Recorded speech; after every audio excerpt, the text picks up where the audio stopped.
Энэ удаагийнхаа бичлэгээр 2021 оны Японы драма учир бүтээлэг триллер төрлийн The Master Plan киног товчлон ярьж өгөхөөр сонголоо. Машин авах уу эсвэл солих уу гэж эргэлзэж байгаа бол анхаараарай. Очин финанс нь автомашины лизингийн урамшуулалт хөтөлбөрөөр зарласан байна. Тухайлбал анхны машин авч байгаа бол 500 мянган төгрөгийн буцаа олголт. Мөн унаж яваа машина урьдчилгаанд тооцсон барьцаалах боломж. Дээр нь бүр хосороо гадаад дайлах эрхч багтжээ. Хамгийн амархан нь гэвэл очин финанс нь томоохон автомашины төвөд дээр салбартай тул тусгайлан салбар хайх шаардлагагүй. Автомашинаа сонгоод тухайн барьчлаасаа мэдээлэл авч ердөө 30 минутын дотор лизингийн шийдвэрээ гаргуулах боломжтой байна. Зээлийн лавлах 75 18 18.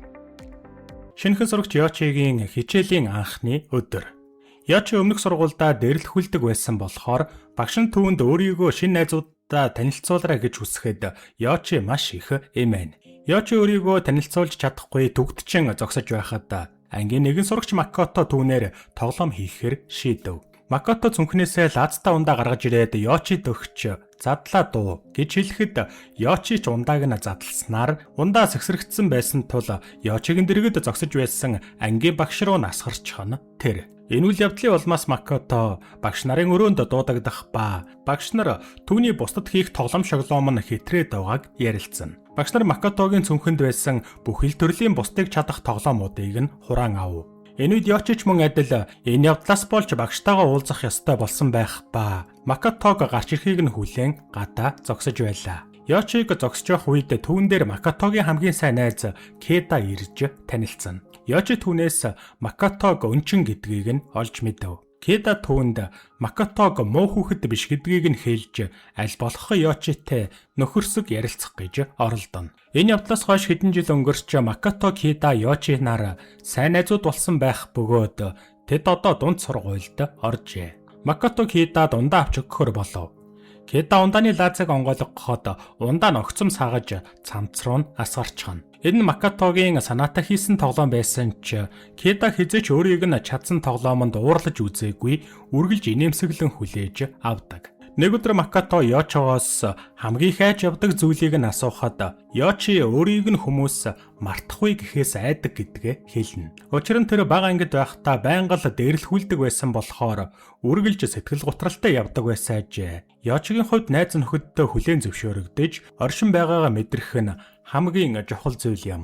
Йочигээр яг сонссныхоо дараа Макото түүнийг өмнө нь дээрлэхэж байсан хуучин ангийнхантай нь уулзахаар дагуулж очив. Тэдэнтэй уулзмагцаа Макото Кеда хоёр зодтолтож дараа нь тэднийг Йочигоос уучлалт гуйхыг шаардав. Гэвч тэд уучлалт гуйхаас татгалздаг. Харин Макото гэнэт тэднээс уучлалт гуйж гар барих бөгөөд яг Макотогийн гарнаас нь атгах агшинд тог цоглоо. Үүний дараа Йочигийн хуучин ангийнхан шуудлаа зогтаана. Гурван найзууд одоо ахлах сургуульд элсэн орсон байх ба тэдний нөхөрлөл нь урдын адил бат бөх хэвээр. Нэг удаа найзууд кафед сууж цагийг өнгөрөөж байх үед Йочи өөрийн дуртай хоолоо захиалснаа найзуудтай хэлж амсаж үзэхийг санал болгов. Гэтэл гэнэт Макотод яралтай хэрэг гарч явхаар боллоо.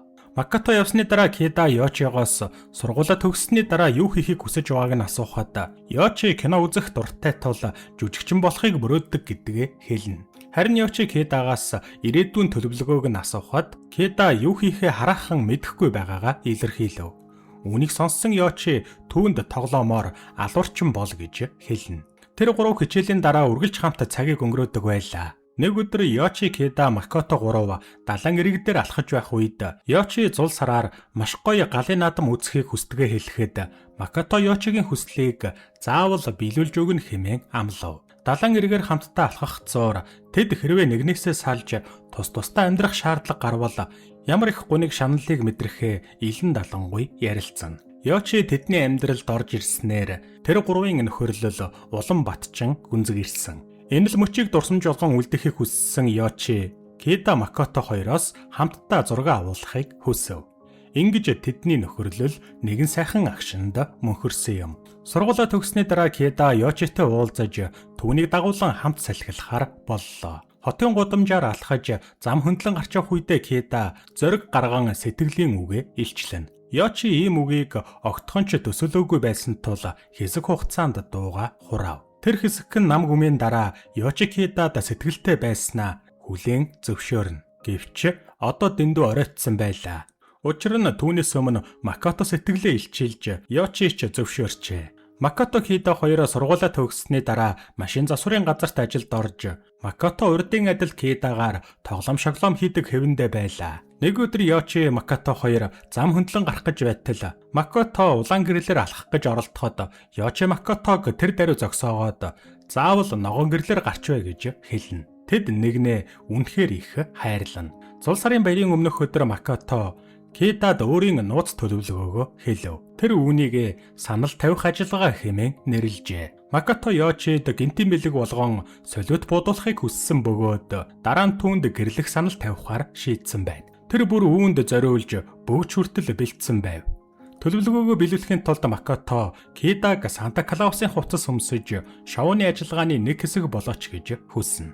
Тэр орой Кида Макото хоёр солиотоо бэлтгэж бүрэн төвлөрөн завгүй байлаа. Макото Йочи эрхийг дэсэн ядан хүлээж байсан бөгөөд түүнийг ирэхгүй удаад байсан болохоор досож авахаар өөдөөс нь алхана. Кида хүлээсний эцэст дэсгэл алдарч Макото руу очихоор шийдэв. Кида замын хажууд зогсож байсан Макотог олж хараад түүнийг дуудаж сонсохгүй болохоор нь дөхөж очтол аимшигтай дүр зурагдлал түүнийг угтлаа. Макото уйлж байлаа. Түүний дэргэд замын голд Йочи хөдөлгөөнгүй хэвтэн. Йочид өгөх гэж байсан бөгжөө атгах Макото ганц ч үг хэлж чадахгүй зүгээр л гөлөрсөөр. Тэр үдэш Йочиг мөргсөн машины гэрлийн эвдэрчүүлсэн хэсгийг Макото хадгалсан байлаа. Хайртай хүнээ алдсан Макото ямар ч зориггүй болж амьдрал нь утгагүй мэт санагдана. Яг л сүнсгүй мэт. Нэг өдөр засварын газарт нэгэн үйлчлүүлэгч тансаг спортын машинтай ирэв. Тэр шуудхан машиныг нь засахыг хүссэн боловч Кида тансаг машины эвдрэл их байгааг хараад шууд л дарагдаа мэдэгдэн. Энэ зур Макото машиныг удаан гихчин ширтсээр. Гэнэтэл тэр босож машинд ойртоод эвдэрсэн хэсгийг нарийн ажиглав. Тэрээр эвдэрсэн гэрлийг харж тэр үдэш Йочиг мөргсөн машинаас үлдсэн гэрлийн эвдэрхий хэсгийг гаргаж ирээд тулгаад үзтэл яг таарч байлаа. Макото цочирдон эмэгтэй ширтээд хэсэг чимээгүй зогсов. Макото эмэгтэйгээс юунаас олж машин нэвдэрснийг асуухад эмэгтэй нохой мөргсөн гэж хариулна. Энэ явдал 2 сарын өмнө болсон гэдгийг мэдээд Макото сонирхон нохой ямар байдалтай байгаа талаар лавлав. Эмэгтэй огтхон ч гэмшсэн шинжгүй магадгүй өгсөн байх гэж хариулна. Макото уг эмэгтэй рүү маш их жигшсэн харцаар ширтсээр. Тэгэд Макото дагсыг хүлээж байсан эмэгтэй рүү дөхөж очин хамт оройн хоол идэхийг санал болгоход эмэгтэй Макотог дээрээс доошоо гүйлгэн хараад өөртөө ихтгэлтэй ихэмсэг байдлаар татгалзав. Макото эмэгтэй анхаарлыг татахын тулд нэг арга сэдэж гинэт нэг сарнаа гаргаж ирээд эмэгтэйд атгуулна. Тэр сарнаанд нэгэн утсыг холовсон байх бөгөөд утаснаас татахад өнгөнгийн туузнууд холбогдсон байв. Энэ жижигхэн үйлдэл нь түүний анхаарлыг татах оролдлого байсан ч эмэгтэй нүдэнд тэнэг инээдтэй зүйл мэт санагдан цэцгийг Макотод буцааж өгөөд таксинд суугаад яваад өгөв. Эмэгтэйг явахад Кида юу яриад байсныг нь Макотоогоос асуулаа. Макото түүнд итгэл дүүрэн тэр эмэгтэйг өөрийн болгож чадна. Бидний амьдралын түвшин өөр байсан ч би чадхал болно гэж ам бардам хэллээ. Энэ явдлын дараа Макото ажилласаа гинэт гарч сураггүй алга болов. 2 жилийн дараа машин засварын газрын дарга нь Кидагаас Макотог олоод өгөөч гэж хүснэ. Макото урт хугацааны турш сургаггүй болсон бөгөөд түүний ажилдаг байсан засварын газар нь бараг л дампуурчээ. Удалгүй Кидач ажилласаа гарч гэмт хэргийн ертөнцөд хөл тавилаа. Яг л Йочи түүнийг алуурчин бол гэж хэлж байсан шиг. Кида хайсаар Макотог хямдхан түрээсийн сууцанд амьдарч байгааг нь олж мэдэв. Макото энэ бүх хугацаанд мөнгө цуглуулж нэгэн дарсны компанийг 45 сая йенээр худалдан авч Лиса хэмээх тэр эмэгтэйтэй нэг зиндааны хүн болохыг хүссэн гэж тайлбарлав. Лиса бол 2 жилийн өмнө засварт ирж машинаа засуулж байсан нууцлаг эмэгтэй. Дараа нь Макото Кидад санал тавих ажиллагаа хэмээх төлөвлөгөөгөө хэрэгжүүлэхэд нь туслахыг хүсэв. Өмнө нь Йочид зориулж бодсон тэр төлөвлөгөөний нэрийг дахин ашигласан нь их л сонирхолтой байлаа. Энэ удаад төлөвлөгөө нь Лисад сэтгэлээ илчлэх зорилготой байв.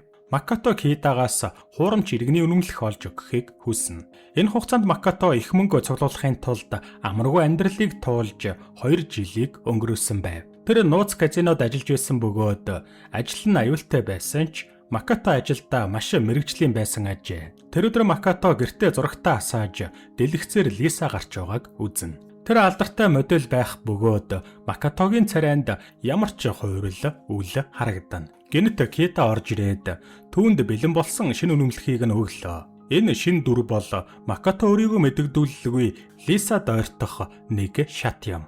Маргааш нь Макато эмнэлэг твтэх дарсны компанийн эзэн дээр очино. Тэрээр 45 сая йенээр өвгний компанийг өөрийн болгож чадав.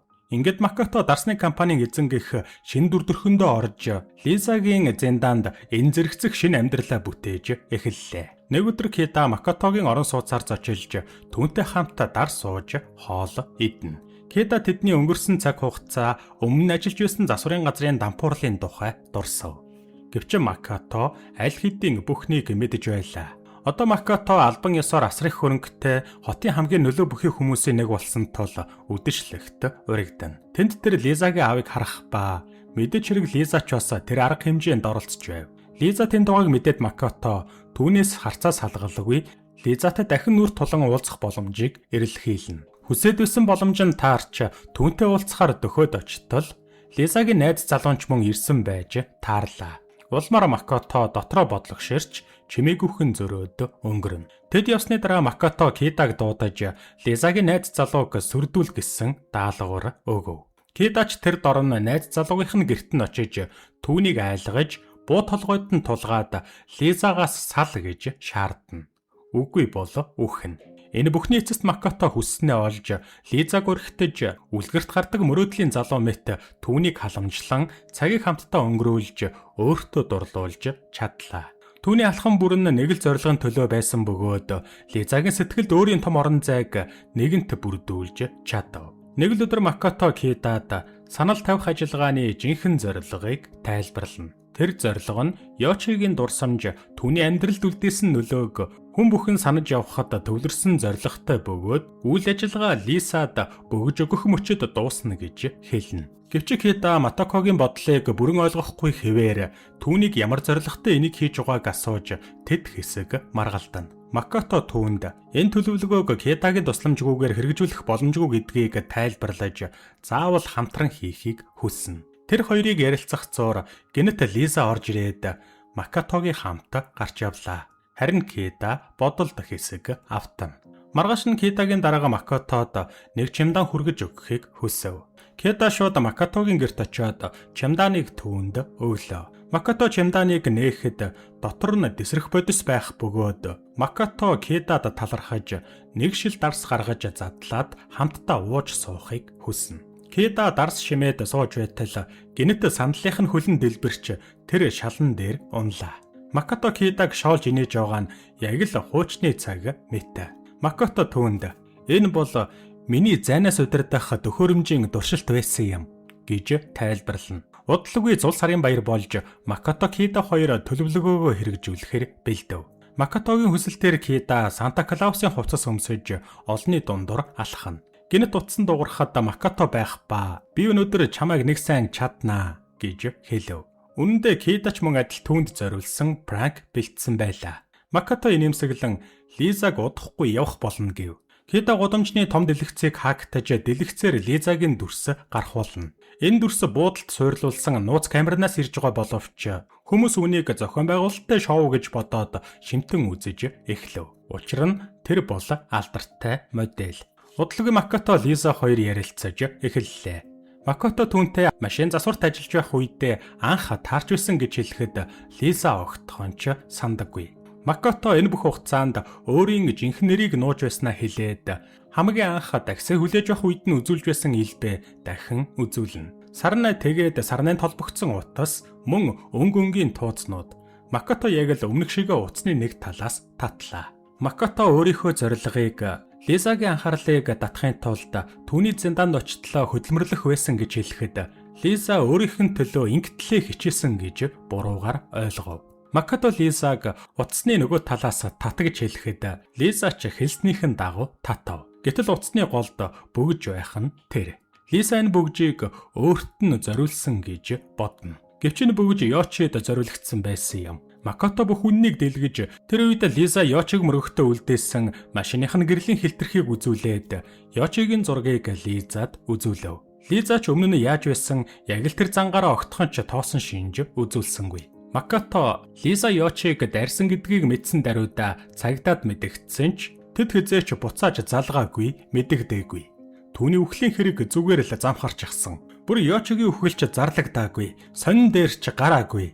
Яг л Йочигийн айдаг байсан шиг хинч түүнийг дурсаагүй гэж Макото хашгирч дотор байсан бүхний эцэст нь ил гаргалаа. Энэ бүхний ард Лизагийн аав байсан бөгөөд тэр эрх мэдлээ ашиглаж бүхэл уул мөрийг нам даржээ. Лиза эцэст нь Йочиг дайрсан гэдгээ хүлээн зөвшөөрнө.